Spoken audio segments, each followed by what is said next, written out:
now that we have a cache to actually keep track of user logging in into the application, we need to find a way to use it, right? So at this point, we actually have the actual login attempt service cache, but we don't have anywhere to use it yet, right? So you're probably wondering where exactly how we're gonna be using this cache, right?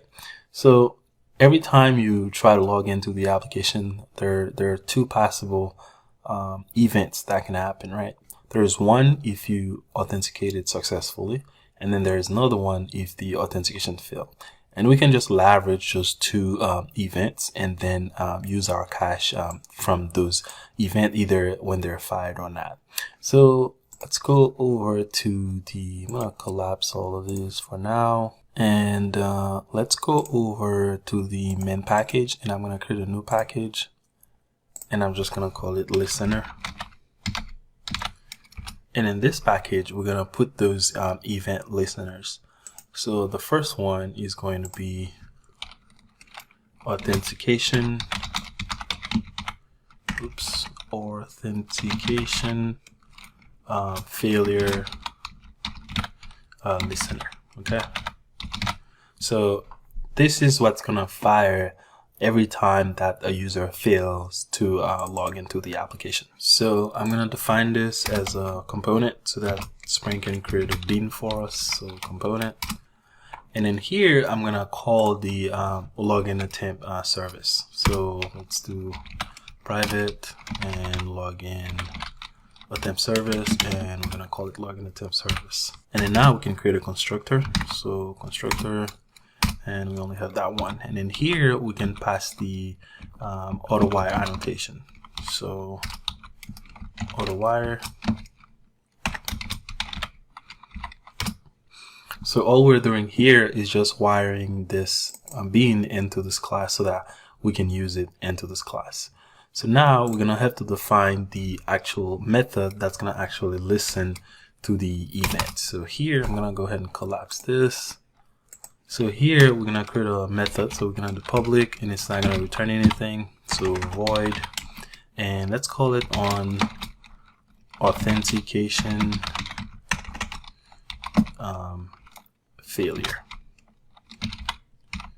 So this is gonna fire whenever the user fails to authenticate. So authentication. So on authentication failure, this method is gonna fire, and it's gonna be listening to authentication, and that's gonna be failure bad credential. Okay, so this is the method or event that gets fired whenever a user tries to log in but they didn't provide the correct credential, and we're just gonna call it event. And then all we want to do here is very simple. So once we know that this event is called, we know that this event is gonna be thrown, okay, or it's gonna be called or created.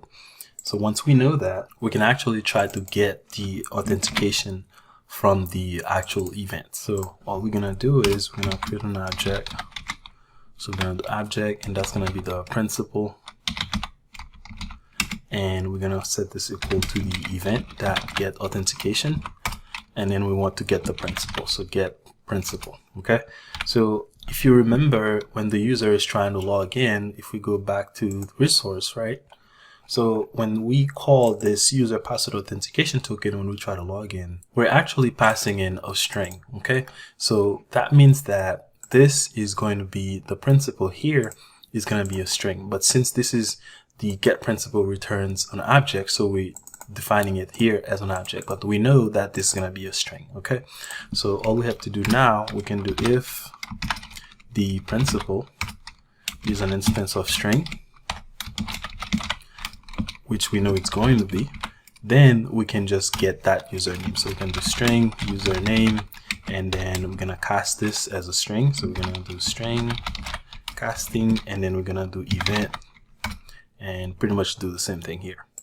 Okay, so the reason we're having this if statement here is just do a safe check, because we don't want the application to trip if you can't find, if this is not an actual string, and you can't cast it, because if you can't cast it, then it's going to throw some exception.